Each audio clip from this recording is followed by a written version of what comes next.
Hey guys, Tucker here, co-host of the Portland Real Estate Podcast. Before we get into this week's show, I wanted to let you know that we're currently looking for more projects. So for any of you guys that listen to the show that may be an agent or otherwise that have a property that you're looking to sell, we'd love to hear from you. Obviously, we're looking to purchase properties that are maybe not best suited for the retail market, or maybe they need to be redeveloped. So we do renovations and we do new construction, so we could buy an existing home that maybe it smells like cigarette smoke, maybe it hasn't been updated in decades, maybe it's got some functional issues, some problems like that, or maybe it's just in an area that is best suited to take the house down, partition the lot, maybe build a couple new homes, or just build one new home in its place, and anything in between. So if you guys out there in listening land have anything that would be best suited selling to a development company like ours, we'd love to hear from you. You can go to our website, which is ttmdevelopmentcompany.com, and when you go there, there's a Contact Us tab. Click on that, and you can send us a message, and we'll get back to you shortly thereafter. We'd love to hear from any of you guys out there that have a property like this, and hopefully we can do a deal together.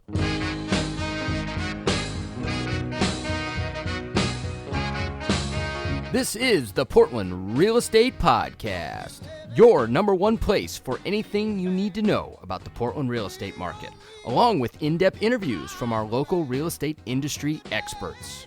Now, without further ado, here are our hosts, Tucker Merrihew from TTM Development Company and Steve Nassar from Premier Property Group.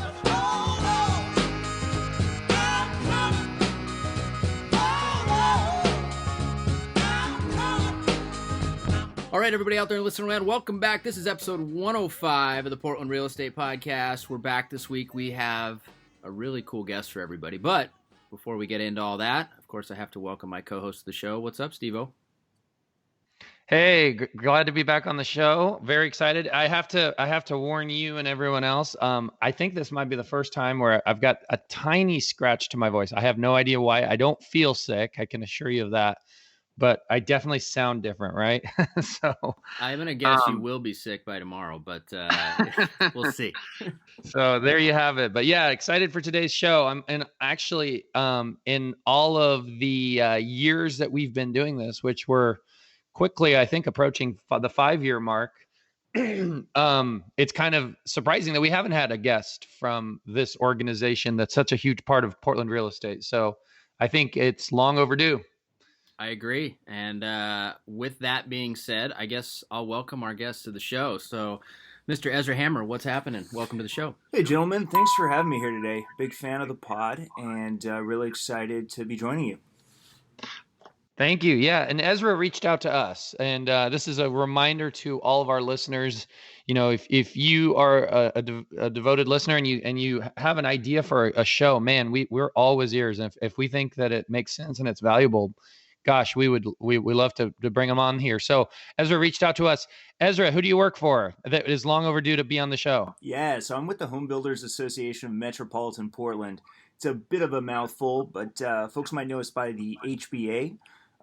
We produce the Street of Dreams, which I know you guys have delved into annually on your podcast.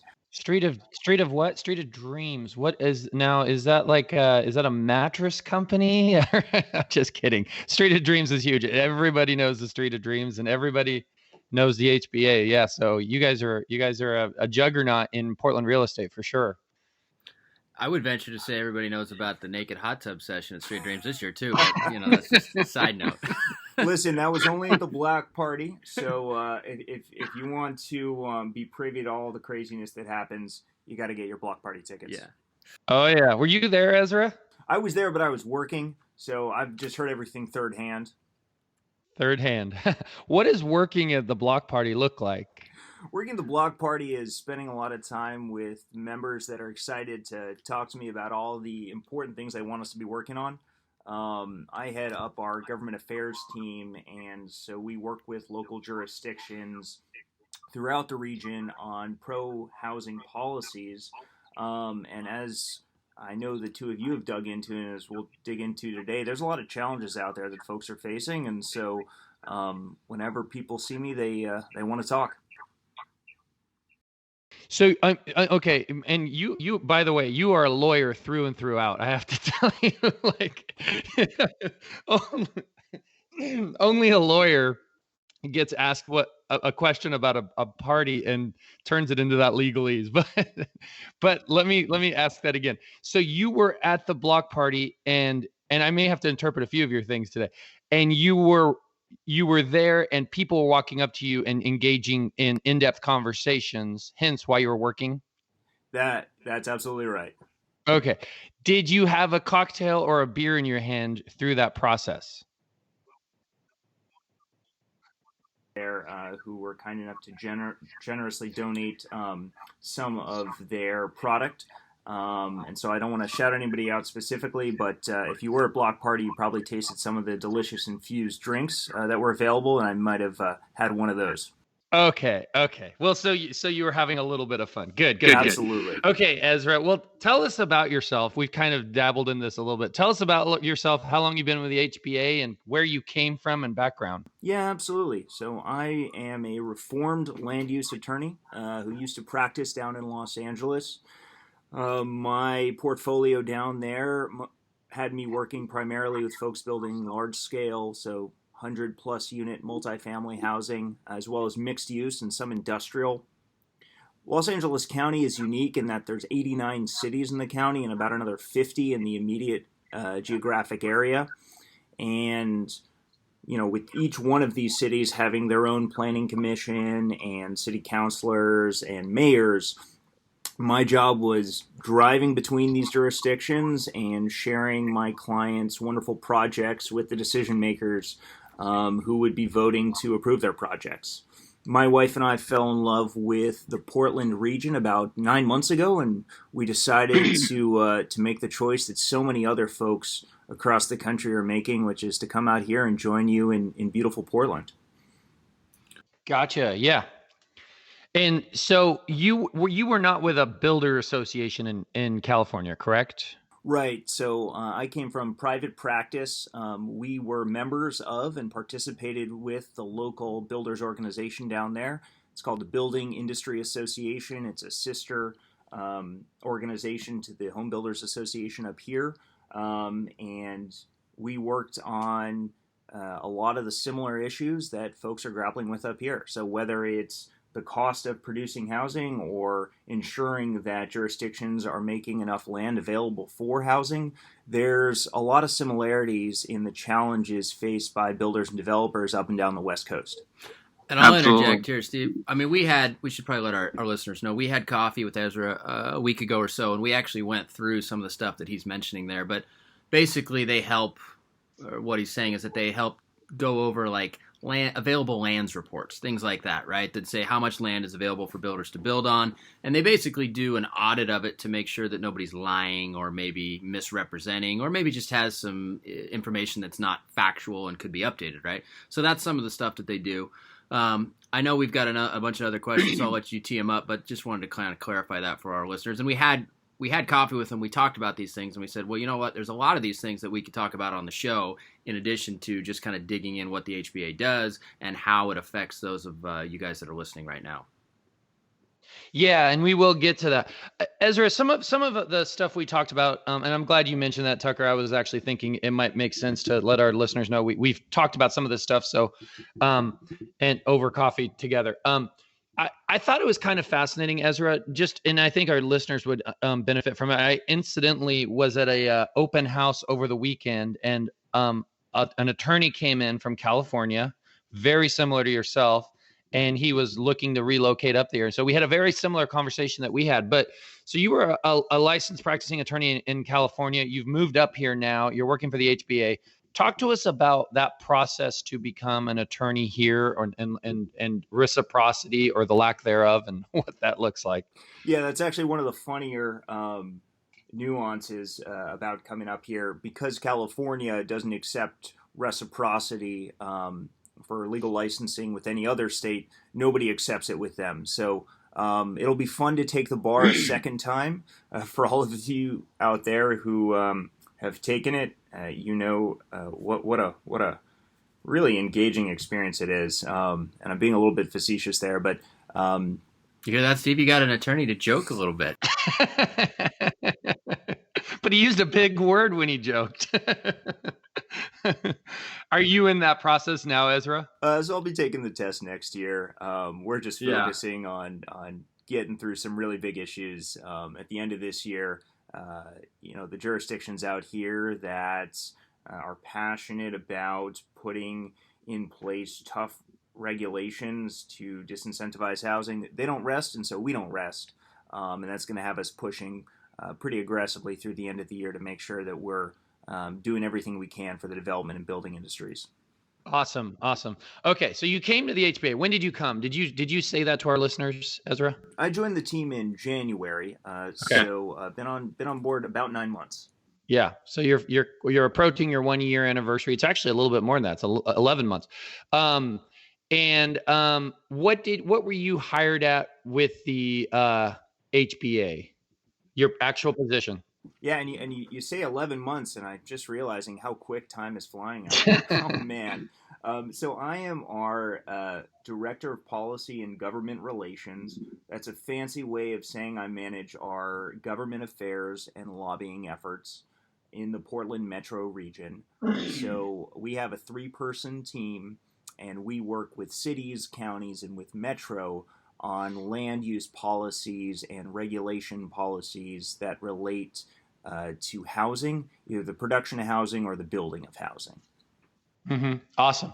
Well, let's talk. We're going to come back to that because, like Tucker mentioned, there's a lot of different issues you guys are working through right now, and they're pretty intense and fascinating, and they affect all of our listeners. And we'll come back to some of those specifically. But let's just kind of overview. Again, I personally, and I don't think I'm alone in this, as a realtor who's been to the Street of Dreams probably every year for 15 plus years, and who also has been to many events at the actual HBA event hall there on Bangy Road in Lake Oswego. I mean, I've been to that place. We used to do our company sales meeting every month there for years. So I'm very familiar with the HBA, but in some ways I'm not that familiar with the HBA because I see these components of it, but there's so much of it I don't understand. And when we met for coffee, we had some of these questions, and we're going to ask them to you again. So tell us a little bit about the HBA itself. What is the structure of the HBA? How many employees are there? How many members are there? How many builder members are there? And how long has it been around as an organization? Of course, I'm saying HBA, but to be clear, we're talking about the Portland Metro HBA, which is, I would assume, the biggest one in Oregon, correct? So tell us a little bit about it. Yeah, so a little bit about us. So we are a membership trade organization, and we represent folks who work in the residential development and building industries. That's pretty broad. So our core membership consists of builders and developers, and we also have robust membership in folks with background in legal, in engineering, in trades, in all of the finish that goes into new housing, with brokers, with real estate agents, pretty much anybody that is engaged in residential development or construction. That's who our membership consists of. We have 1,400 members. We just finished up a really robust membership drive, and it looks like we're closer to 1,500 members now. And those folks work primarily in the Portland metro region. But within that region, our membership is pretty geographically diverse. So we have builders, developers who work exclusively in McMinnville or unincorporated Yamhill County. We have folks who will only work in Clackamas County or in the eastern parts of Multnomah County. And we have people that work in Washington County. While there is some overlap between those jurisdictions, we found that folks tend to pick a jurisdiction or jurisdictions that they feel passionate about and build and develop there year after year. Yeah. Tucker, you're one of those guys, right? I'm one of those guys. I would say we, are across some of those territories. Yeah, I mean, but you're somebody, and I agree with you, Ezra. I mean, Tucker, you like Lake Oswego and you like Portland. Not to say you don't go elsewhere. I know I work with Riverside Homes. They really stick to Washington County. In our world, or in your guys' world, I think it's so much to do with the municipalities and the jurisdictions and understanding how to get stuff done. Yeah, it definitely is. One thing I'm interested about, Stephen, kind of clarify, because this was a long question, so I can't blame Ezra for not hitting all the points, but there was a lot of things to it here. So within the HBA itself, because this is the thing that I'm still a little bit unclear on, even with as much time as I've spent there, and you've spent a lot of time too. How is it set up? Like, you have these different layers or different branches that service different parts of the real estate community. Maybe give us in a nutshell how it's set up and kind of what part does what for the real estate community here. Yeah, absolutely. So we're fluid, but I'd say we generally have several large buckets. So the one that most folks are familiar with are our signature events. So like we talked about, the Street of Dreams, the Home and Garden shows that we put on biannually, as well as the Housing Forecast, which just recently happened. So we have several marquee events that are open to the public and that are very well attended and well regarded. We also put on a number of educational events as well as socializing events for our members, so opportunities to kind of build and network within the industry, as well as if you need to get continuing education credits, we put on programming to support that. And then a big chunk of the work that we do is in the government affairs side of things. So that is working with local jurisdictions to, as I said before, advance pro-housing regulations and help elect pro-housing candidates.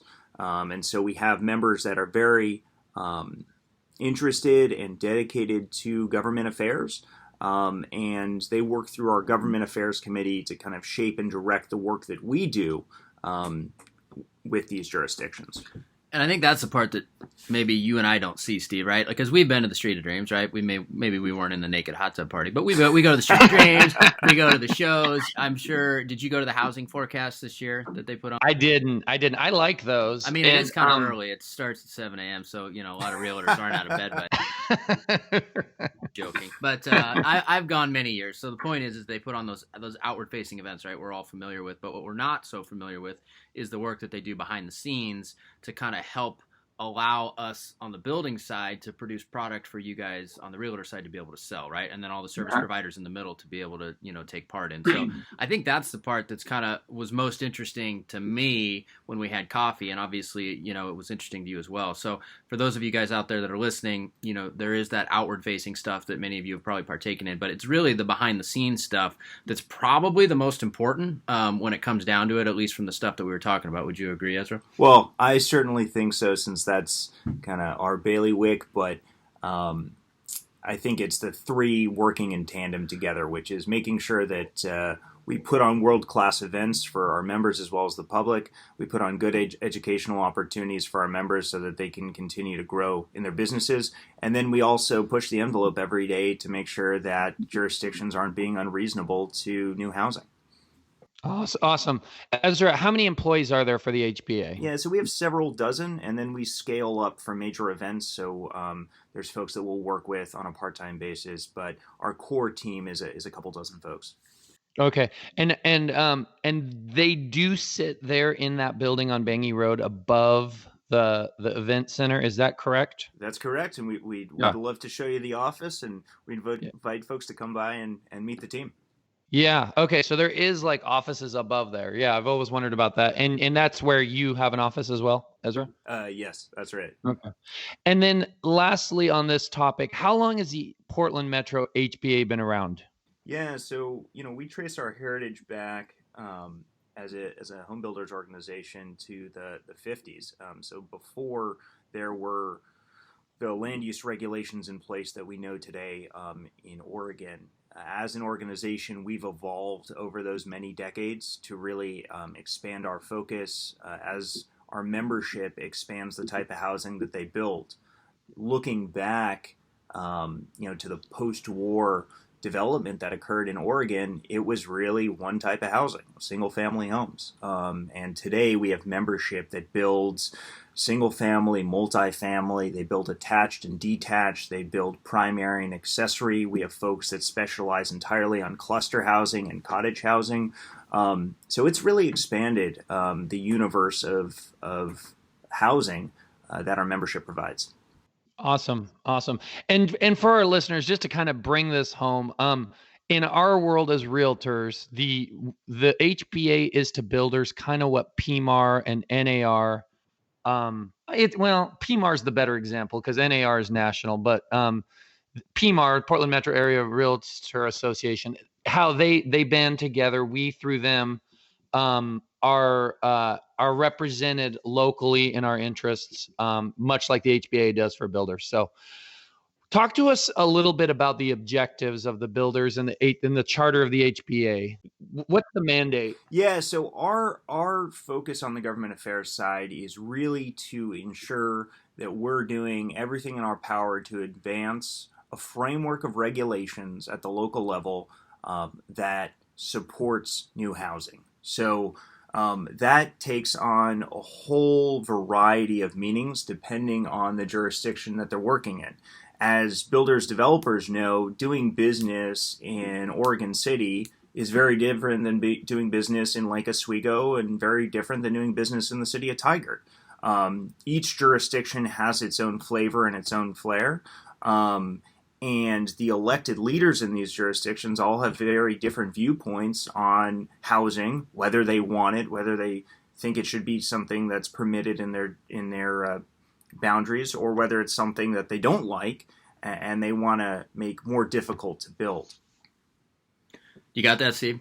So basically, they get to figure out who's the biggest pain in the asses around town, and then go to battle for us so that we can try and build housing that's needed, right? And I will interject this, and I don't know how much Ezra wants to talk about. I'll leave it to him. But we looked at a very interesting report while we were at coffee the other morning, and it was very eye-opening to me, and I know it was eye-opening to you. But it was basically an available lands report for a certain town around town or city around town here.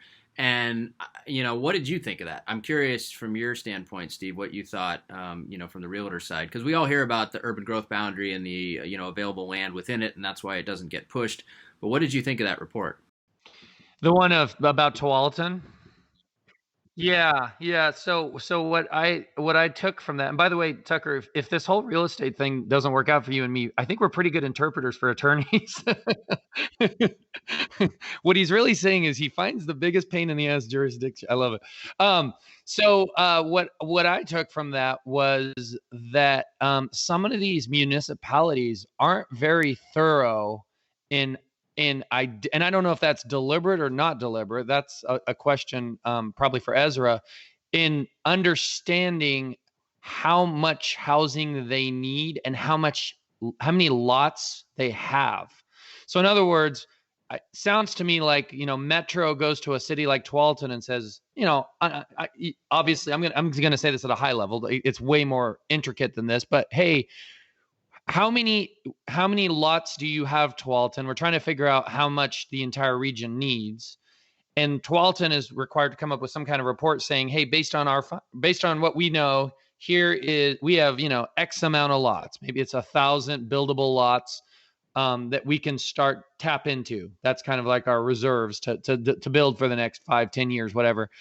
What Ezra's report showed was Tualatin put out that report, and they found holes in it. They found completely blatant situations where they were saying we have X amount of lots here when really there's like a retirement home there or something.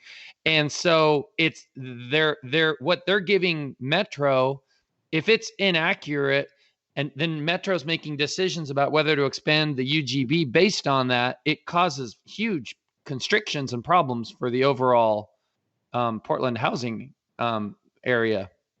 That sound about right? I think you summed it up well. I will add the kind of a little ending point to it is actually one of the pieces of land that Tualatin identified as redevelopable land was actually an assisted care facility that my grandma was staying at, that I had gone and visited her at the week before we had coffee with Ezra. And it was brand new, which kind of blew my mind that somehow made it on an available lands report when they literally just built a brand new assisted care facility on this large chunk of land. So I was interested in what he showed us for sure. I don't know how public they make it.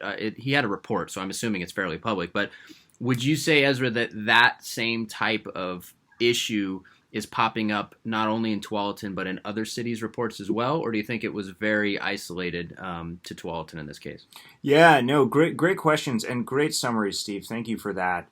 For those of you that aren't familiar out there in podcast land, when a local jurisdiction wants to update its comprehensive plan, they need to produce what's called a housing needs analysis. And that housing needs analysis spells out how many units of housing and what types of housing are going to be needed over the next 20 years. As part of that report, cities will also produce a buildable lands inventory. And that's exactly what Steve was talking about, which is what lots are available, where are those lots, how much density can those lots support, and by using those lots, do we know whether or not we're hitting our target for the needed housing?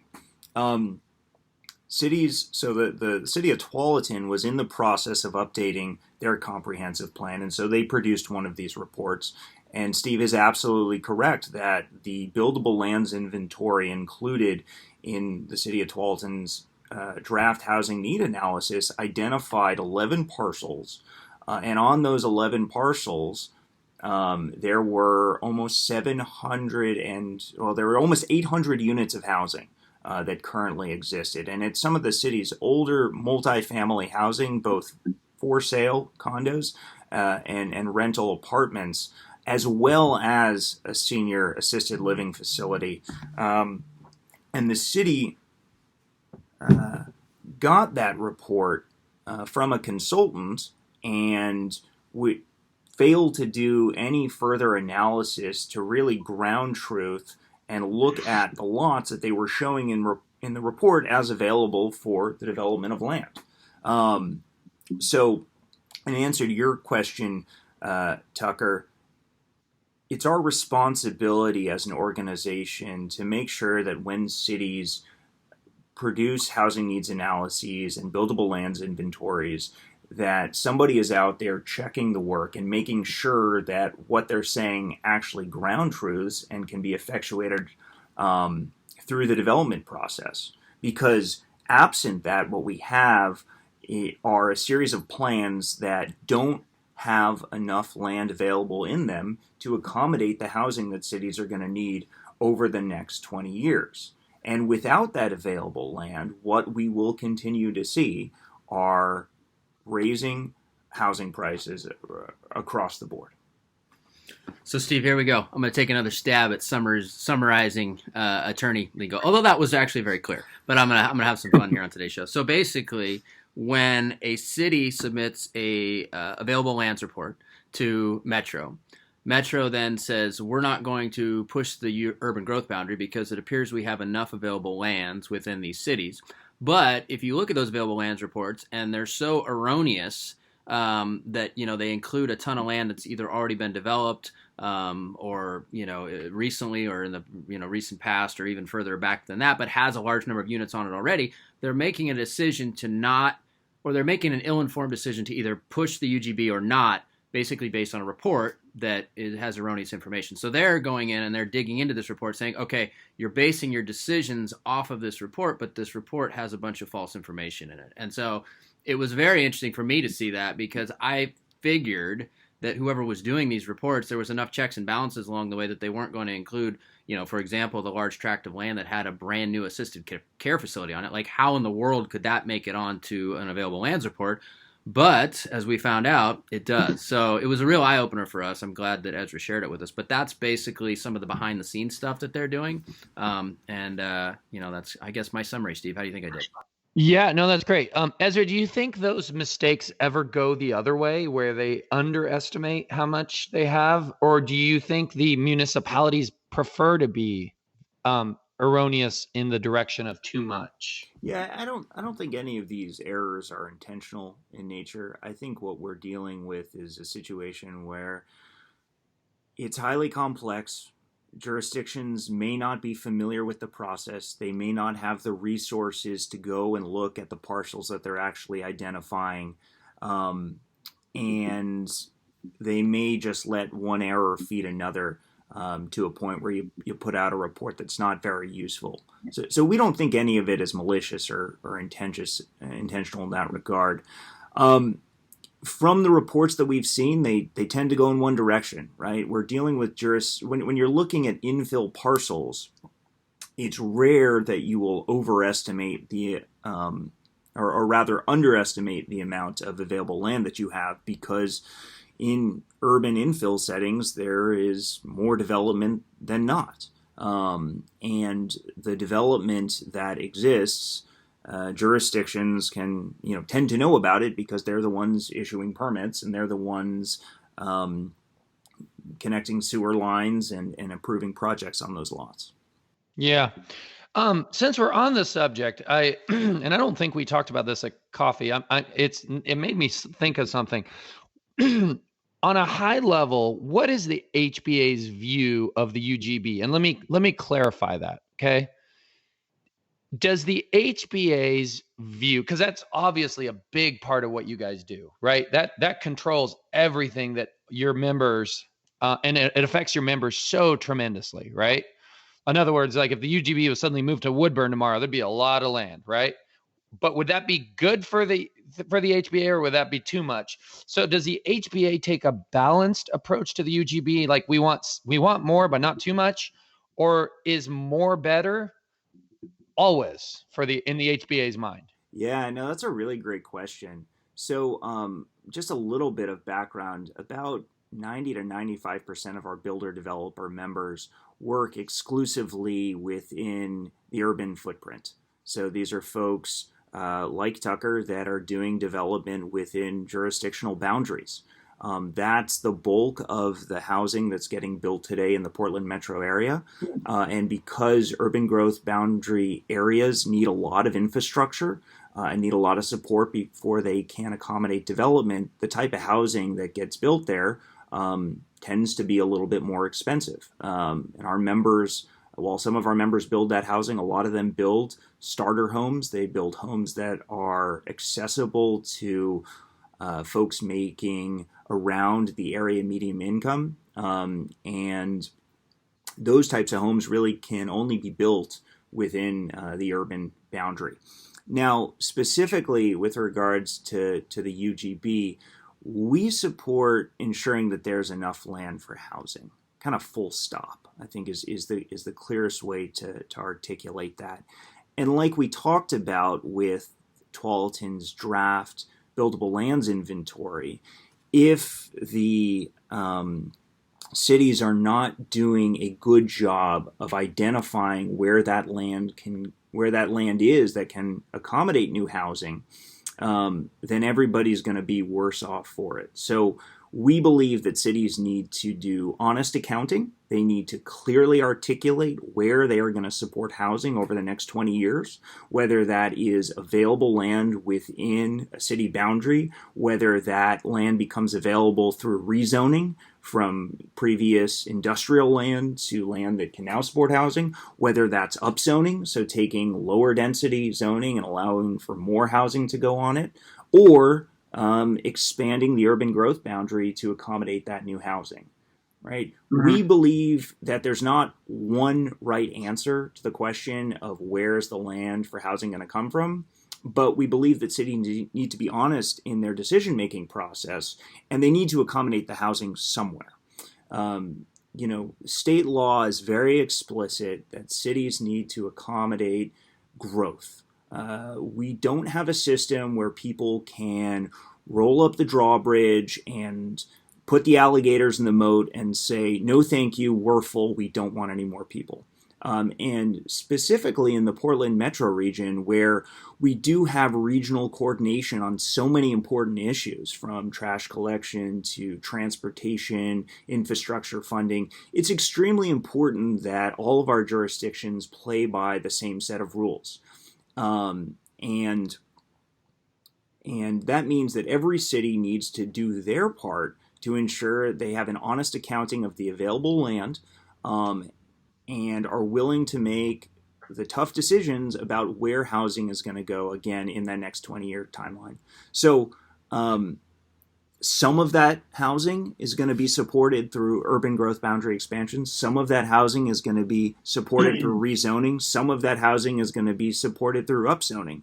It's really the combination of all that which is going to get us to where we need to be. And that's a world where we're producing enough housing for all Oregonians of all income levels.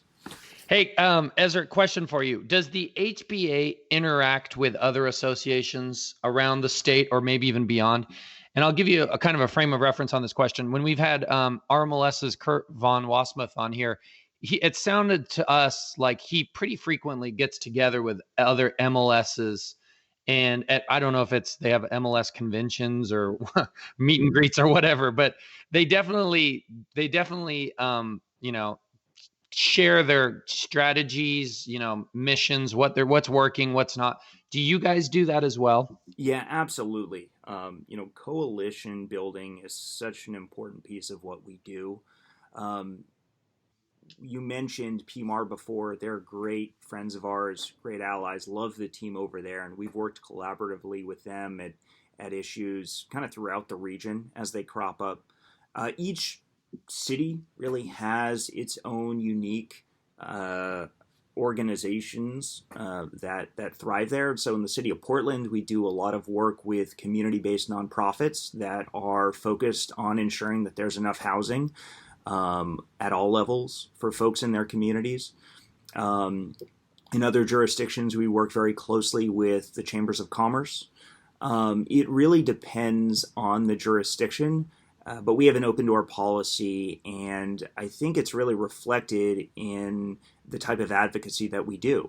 I'll just go back to Portland one more time because we do a lot of work there.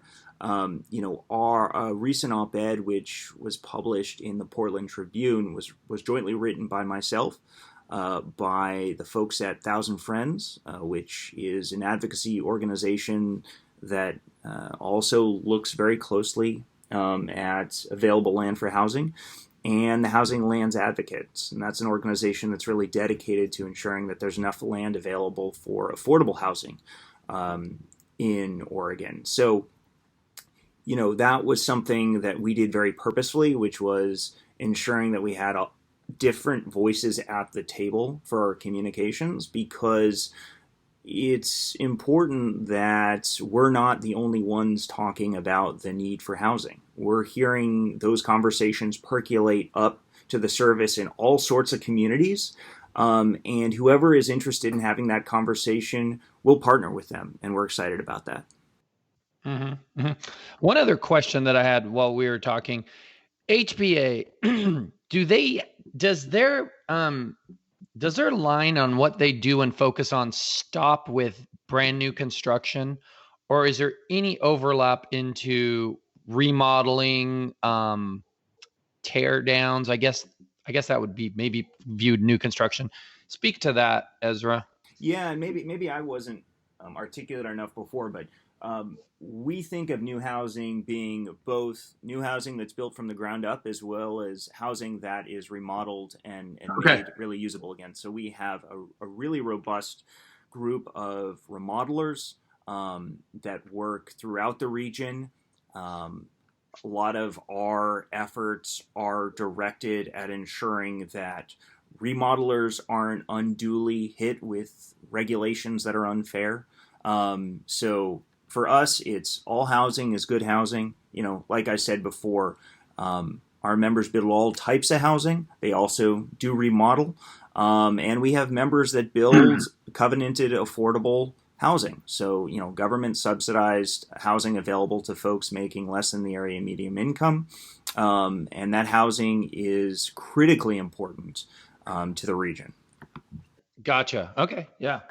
So I want to segue, Steve, into a couple of things that I think people will find interesting. So we were chatting, at coffee, and there was a few behind-the-scenes issues that Ezra was working on beyond just the available lands report, which was obviously an eye-opener for you and I in terms of that. But there was two other things he said, and my ears perked up probably a little bit more so just because of the fact that they directly, affect what it is that we're trying to do.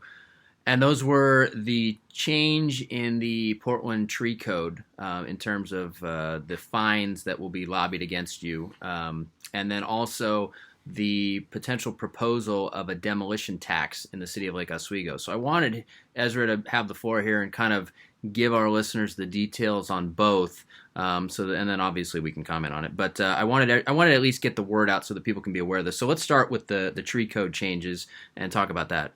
Yeah. So the city of Portland will currently charge you fines for removing trees as part of the development process. The code that directs those fines, was put in place several years ago, and it had a sunset clause put in it, meaning that the entire code would sunset at the end of 2019.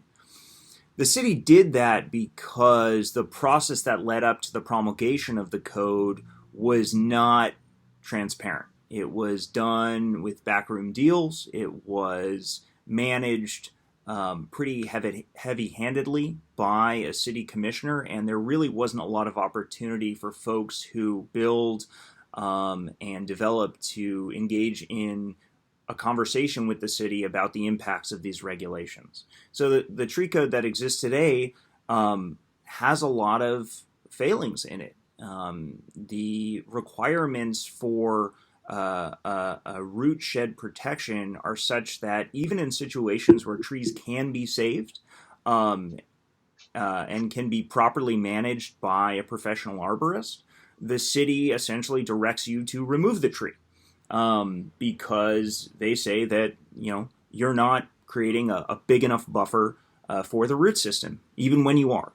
The city also acts in, fairly perverse manners when you'll have one bureau direct you to remove a tree in order to accommodate a wider sidewalk or put in place a mandated driveway or build out a bioswale. And then we'll fine you for removing that tree.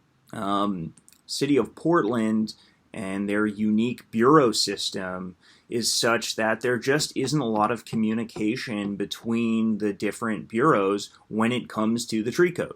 So as that ordinance was preparing to sunset, staff brought forward a request to continue it for another 2 years and to ask the city council for resources to do the types of in-depth analysis that usually accompanies new regulations, and to convene broad-based stakeholder groups to ensure that everybody that's impacted by the ordinance has a seat at the table.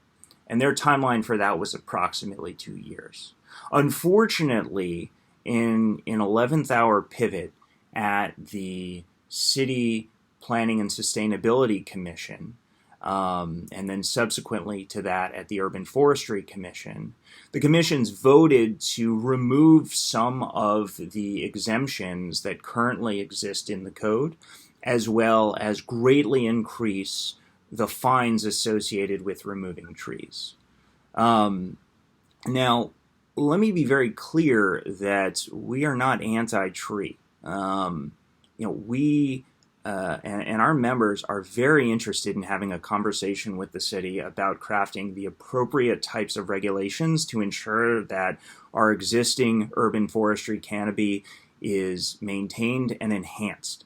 But when folks come forward with 11-hour changes that will dramatically increase the cost of producing new housing, and these proposals come about not through the normal community engagement process that Portland is known for, but kind of rushed, done at the 11th hour, and without community and stakeholder participation, that's where we really get nervous. And so what we've highlighted for the city is really the need to go with the initial staff recommendation. So that's kind of continuing the ordinance for another 2 years, putting the resources in place to actually study the ordinance so we know its impacts, so we understand how it's working, how it could be changed and made better, and to come back only after there's really been robust stakeholder engagement.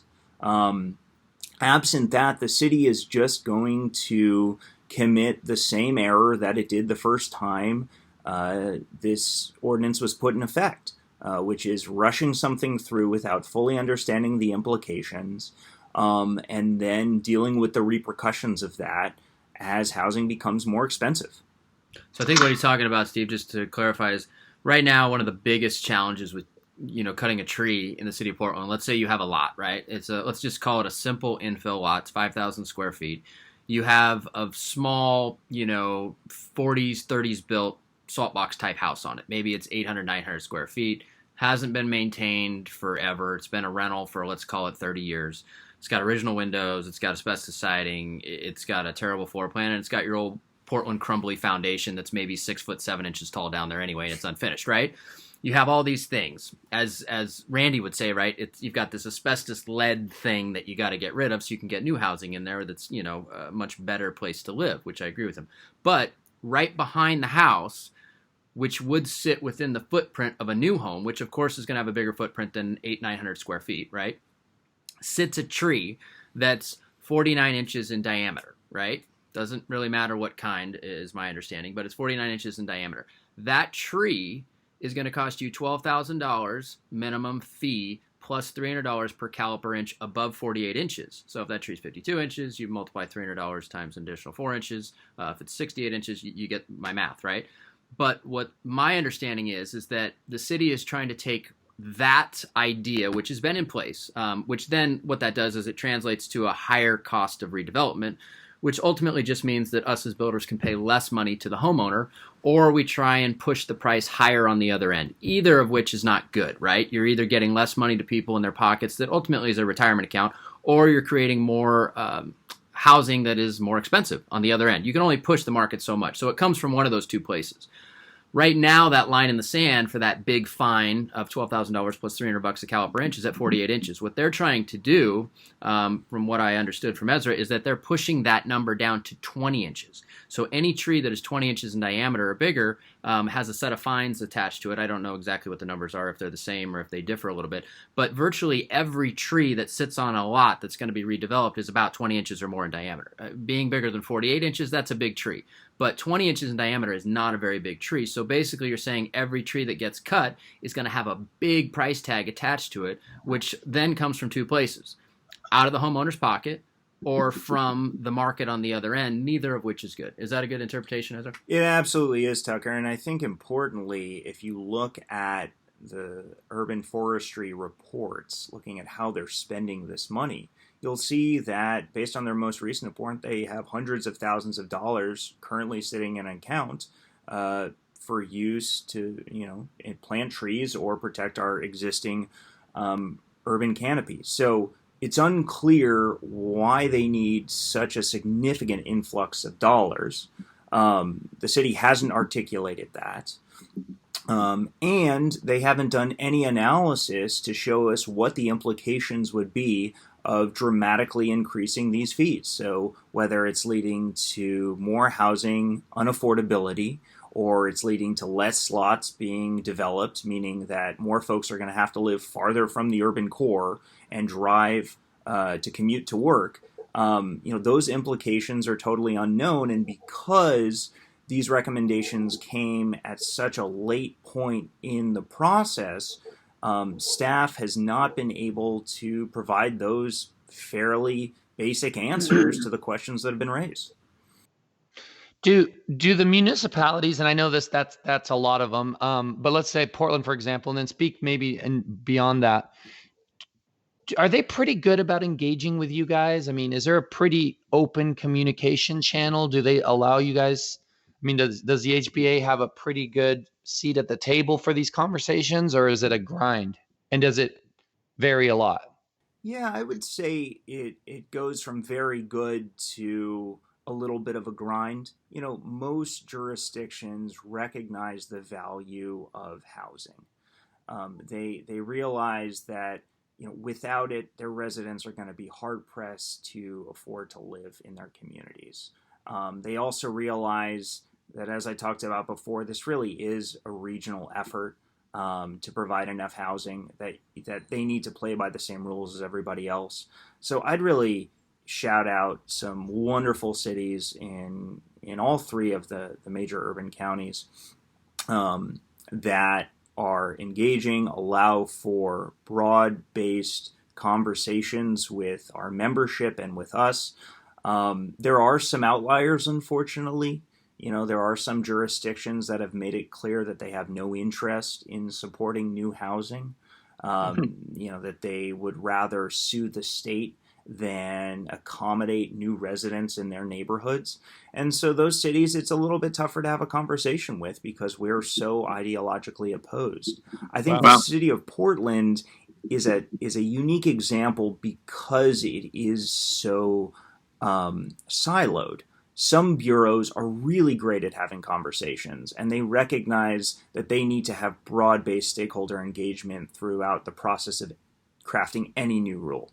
Others, quite frankly, couldn't care less, and it's a little bit tougher to connect with them. That's why it's so important in the city of Portland to have elected leaders that are willing to listen to a wide variety of voices and really facilitate good stakeholder engagement, because when it's done right, it can produce fantastic regulations that make sense for everybody. And when it's done wrong, it produces a lot of unintended consequences that have negative implications for housing costs.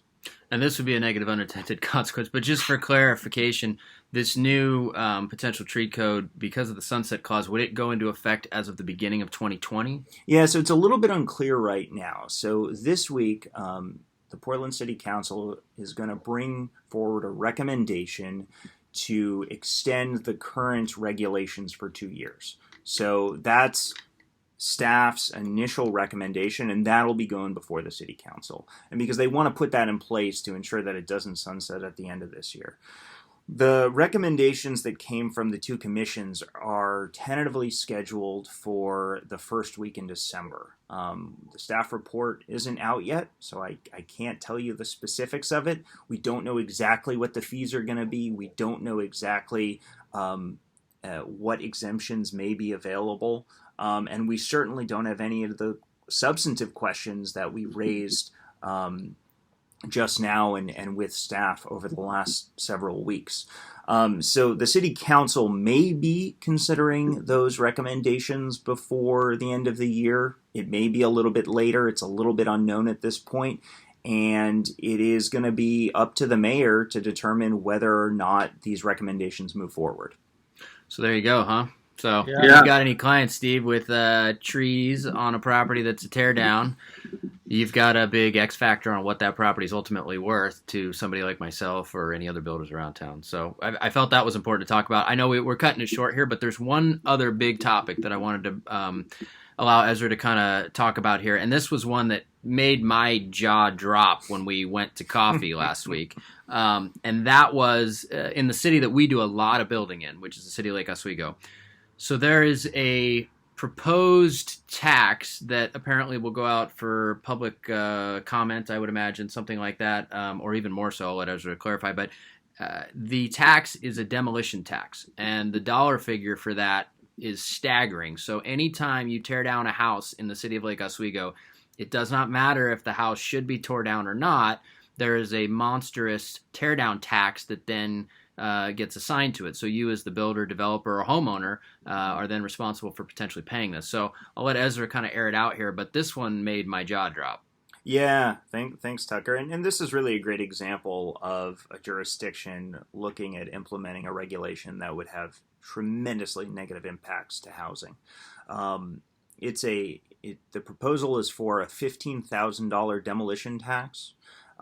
Essentially, if you needed to demolish a house in order to build new housing, regardless of whether that housing is big or small or how many units would be there, the city would charge you $15,000. And we all know, having pulled demo permits in other jurisdictions, that the cost associated to the city with reviewing and managing a demolition permit is not $15,000. It is a tiny fraction of that. And so we see this proposal as being punitive in nature, as being highly anti-housing. And from a number of folks that we've spoken to, we believe that the genesis of this is really the city of Lake Oswego wanting to put in place poison pills to dissuade the construction of smaller scale missing middle housing. So I know that that you guys have talked about before House Bill 2001 and some of its implications, allowing for different types of smaller scale housing in communities that were previously zoned for single family only. And because the state is mandating that cities put in place regulations to accommodate that sort of housing in the coming years, we anticipate seeing a number of poison pills being put out there that, for all intents and purposes, just dissuade people from building that type of housing. Unfortunately, that's what it's looking like we're going to see in Lake Oswego, and we're considering kind of all of our options to see how we can push back against that. Talk, Tucker, about how that would affect you. Obviously, beyond the 50, that's just $15,000 dead money. That's not even the true cost or labor or anything else you would incur to actually tear down the house. Talk about how that would affect you, because you deal with that a lot here in Lake Oswego, Tucker. Yeah, I mean, it's basically the same thing as a tree tax, right? I mean, you're making the cost of housing to create new housing that much more expensive. So that either comes from two places. It comes from the old homeowner, which then is selling their home, and if it's a tear down, that those funds are either used for retirement, more than likely, or to help pay for retirement and assisted care down the line. So you're basically robbing additional dollars that they could make from their account, or it's a combination of that and whatever the builder feels like maybe they could make up on the other end by being aggressive with a price. The chances of builders trying to make it up purely on the other end at this point is probably pretty small, just because of where we're at in the market cycle. So my guess is that you throw that on top, and that's going to get factored in as just an additional cost of construction, and it basically takes the lot cost down. So like in first edition right now, I would say the average lot cost is somewhere around $550,000. You put this in place, it drops it to $535,000 overnight. So that's kind of how it'll play out in reality. I think Ezra's right about there's going to be a lot of these poison pills that kind of get thrown around because of, the House Bill 2020, I believe it was, with the ability to build multifamily in underlying single-family zoned areas. And it's going to be interesting to see. I know the city of West Linn has said that they adamantly oppose it, and they are looking for other cities to kind of hitch their wagon to them to fight the state.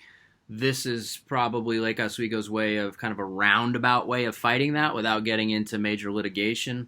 So it'll be interesting to see what other stuff comes up. But if this goes through, there's definitely an impact not only on us as a builder, but I would say to homeowners even more so. So I wanted to give him a chance to kind of air it out here on the show. Yeah, and we anticipate seeing the draft ordinance in December.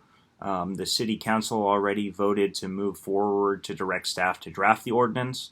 And so for those of you doing work in Lake Oswego, we absolutely recommend that you touch base with the city and let them know the implications that this tax would have on your business.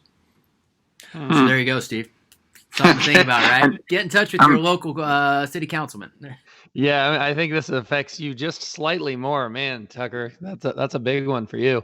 Awesome. Well, did you have any other hot topics that are out there right now, Ezra, that you wanted to wrap up with? Well, I think the Lake Oswego demo tax is something that everybody should be paying attention to right now.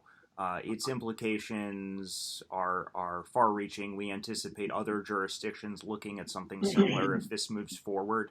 I would say that a big part of my job is just remaining vigilant and making sure that we are seeing these things coming down the pike.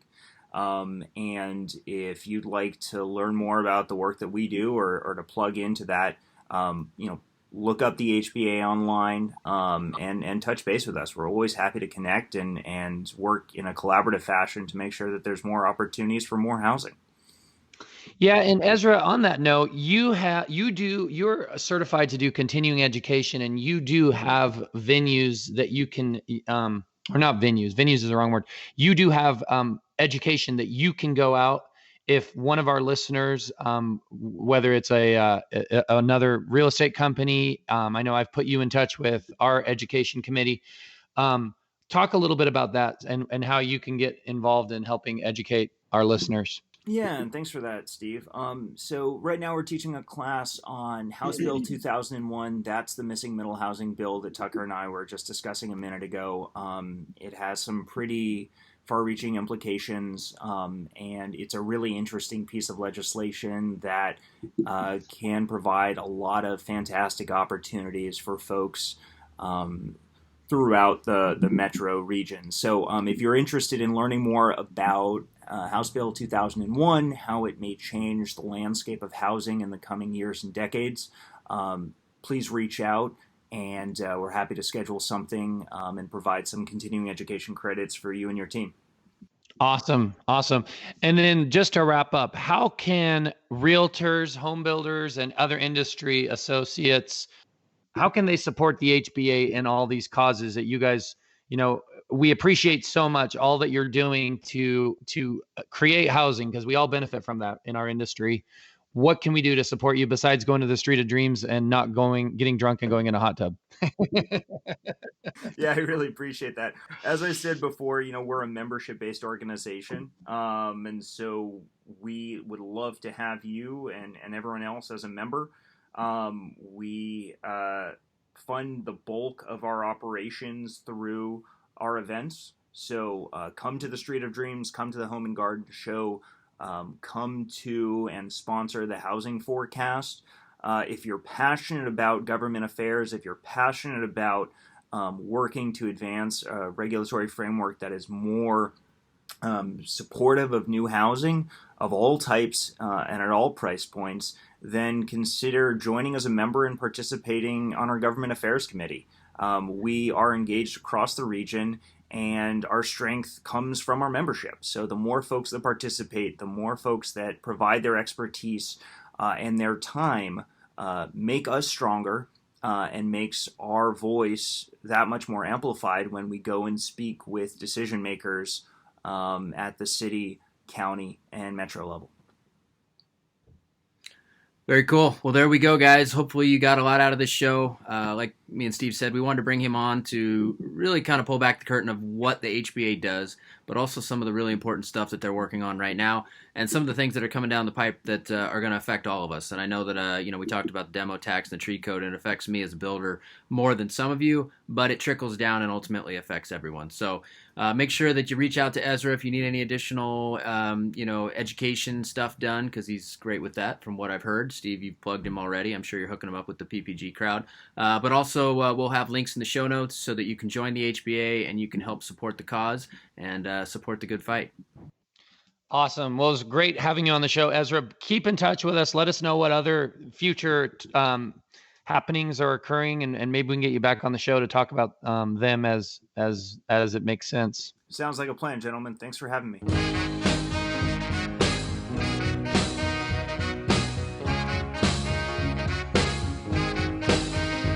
Thanks again for listening to our show, and make sure to tune in next week for another great episode of the Portland Real Estate Podcast.